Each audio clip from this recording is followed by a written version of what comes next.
പ്രഭു നമ്മെ ചെന്നായ്ക്കളിൽ നിന്ന് രക്ഷിച്ചതിന് പിന്നിൽ എന്തോ ദുരുദ്ദേശമുണ്ടെന്ന് ഞാൻ അപ്പോഴേ സംശയിച്ചിരുന്നു. ഇപ്പോൾ ആ സംശയം ശരിയായിരുന്നുവെന്ന് ഉറപ്പായി. പുറത്തുനിന്ന് പൂട്ടിയ ആ വാതിലിന് നേരെ നോക്കിക്കൊണ്ട് പീറ്റർ പാർക്കർ ചങ്ങാതിയോട് പറഞ്ഞു. പ്രഭു അവരെ മുറിയിലാക്കി വാതിൽ പൂട്ടിയതിൻ്റെ അസ്വസ്ഥതയോടെ ബെഡിലിരിക്കുകയായിരുന്നു ഗ്രെഗ് ഹഡ്സൺ. അത്ര സമയം പരസ്പരം സംസാരിച്ചിരുന്നില്ല അവർ. എങ്കിലും ഒരാൾക്ക് എന്താണ് പറയാനുണ്ടാവുക എന്നത് അപരന് നന്നായി അറിയാമായിരുന്നു. ഈ പകൽ ഉപയോഗപ്പെടുത്തി എങ്ങനെയെങ്കിലും ഹൈവേയിൽ എത്തുക, ദുരൂഹതകൾ നിറഞ്ഞ ഈ പ്രേതലോകത്തു നിന്നും രക്ഷപ്പെടുക. എന്നാൽ അതിനുള്ള വഴിയാണ് പ്രഭു അടച്ചുപൂട്ടിയിരിക്കുന്നത്. ചങ്ങാതി, നോക്കൂ, ഒരു പ്രഭാതം കൂടി നമുക്ക് ലഭിച്ചിരിക്കുന്നു. വിശന്ന് വലഞ്ഞ ചെന്നായ്ക്കൾക്കിടയിൽ പെട്ടുപോയിരുന്നെങ്കിൽ നാം ഒരിക്കലും കാണാനിടയില്ലാത്ത പ്രഭാതം. പീറ്റർ പാർക്കർ അത് പറഞ്ഞപ്പോൾ ഗ്രെഗ് ഹഡ്സൺ തല ഉയർത്തി ചില്ല് ജനാലയിലൂടെ പുറത്തേക്ക് നോക്കി. താഴ്വരകളുടെ മനോഹാരിതയ്ക്ക് രത്നക്കിരീടം ചാർത്തിയതുപോലെ സൂര്യൻ കിഴക്കുതിച്ചുയരുകയാണ്. പ്രഭാത ഭംഗിയും മൂടൽമഞ്ഞിൻ്റെ ഇരുണ്ട നീലിമയെ കീഴ്പ്പെടുത്തി കടന്നുവന്ന ഉദയകിരണങ്ങളുടെ ഊർജ്ജസ്വലതയും അയാളിൽ പുതിയൊരു ഉണർവുണ്ടാക്കി. ഗ്രെഗ് ഹഡ്സൺ പറഞ്ഞു, നമുക്ക് പ്രവർത്തിക്കാൻ ഒരവസരം കൂടി കൈവന്നിരിക്കുന്നു. എൻ്റെ കണക്കുകൂട്ടൽ ശരിയെങ്കിൽ പ്രഭു ഇനി രാത്രിയിലേ വരൂ.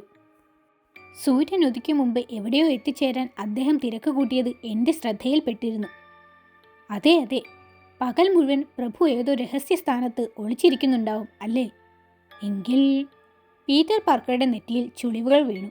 അപ്പോൾ ഗ്രെഗ് ഹഡ്സൺ പറഞ്ഞു, കൂടുതലൊന്നും ചിന്തിക്കേണ്ട, കുറച്ച് സമയം ഒന്ന് ഉറങ്ങണം. നാം ശരിക്കുറങ്ങിയിട്ട് ദിവസങ്ങളായി. പ്രഭു പുറത്തുനിന്ന് പൂട്ടിയ വാതിൽ ഞാൻ അകത്തുനിന്ന് പൂട്ടുകയാണ്. പീറ്റർ പാർക്കർ വാതിൽ അകത്തുനിന്ന് തഴുതിട്ട് ബെഡിൽ വന്ന് കിടന്നുകൊണ്ട് പറഞ്ഞു.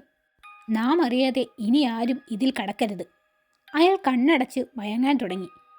കിടക്കയിലേക്ക് ചാഞ്ഞ് പീറ്റർ പാർക്കർ ഒരു നിമിഷം കണ്ണടച്ചു. ഇടയ്ക്കെപ്പോഴോ വാതിൽപ്പാളി ചലിച്ചുവോ? പീറ്റർ പാർക്കർ വാതിലിന് നേരെ കണ്ണയച്ചു. തോന്നലാണോ?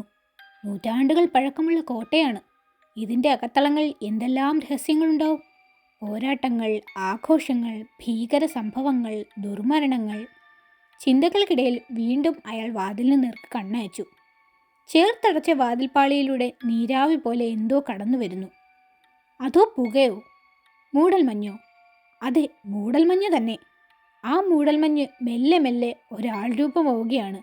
നീണ്ട കോട്ടും തൊപ്പിയും. അത് പ്രഭുവിൻ്റെ രൂപമല്ലേ? പീറ്റർ പാർക്കർ ശബ്ദമുയർത്താൻ ശ്രമിച്ചു. ഇല്ല, ആവുന്നില്ല. ചാടി എഴുന്നേക്കാൻ ശ്രമിച്ചു. അതിനും കഴിയുന്നില്ല. പ്രഭുവിൻ്റെ രൂപത്തിനു പിന്നാലെ മൂടൽമഞ്ഞ് പോലെ മറ്റൊരു രൂപം കൂടി മുറിയിലേക്ക് കടന്നു വന്നു. അതൊരു സ്ത്രീരൂപമാണ്. അന്ന് താഴ്വരയിൽ സുഗന്ധം വന്ന മരക്കൂട്ടങ്ങൾക്കിടയിൽ കണ്ട വെളുത്ത ഗൗൺ ധരിച്ച അതേ സ്ത്രീരൂപം. ചലിക്കാനോ ശബ്ദമുയർത്താനോ ആവാതെ കിടക്കയിൽ കിടന്ന് നിസ്സഹായനായി പീറ്റർ പാർക്കർ ചങ്ങാതിയെ നോക്കി. Greg Hudson ഗാഠനിദ്രയിലാണ്. പ്രഭുവിൻ്റെ രൂപം തൻ്റെ നേർക്കും സ്ത്രീരൂപം സുഹൃത്തിൻ്റെ അരികിലേക്കും സാവധാനം നീങ്ങുന്നുണ്ട്. പ്രഭുവിൻ്റെ രൂപം കിടക്കക്കരികൾ എത്തിക്കഴിഞ്ഞു. ആ ശ്വാസഗതി ഇപ്പോൾ വ്യക്തമായി കേൾക്കാം. ചലിക്കാനോ ശബ്ദമുയർത്താനോ ആവുന്നില്ല. സ്വന്തം നെഞ്ചിടിപ്പിൻ്റെ വേഗം വർദ്ധിക്കുന്നത് പീറ്റർ പാർക്കർ അറിയുന്നുണ്ട്. പ്രഭുവിൻ്റെ മുഖം കഴുത്തിന് നേരെ കുനിയുന്നു. മരണം അടുത്തെത്തി എന്ന് ബോധ്യമായ പീറ്റർ പാർക്കർ സകല ശക്തിയും സ്വരൂപിച്ച് ഉറക്കെ ഒന്ന് അലറി.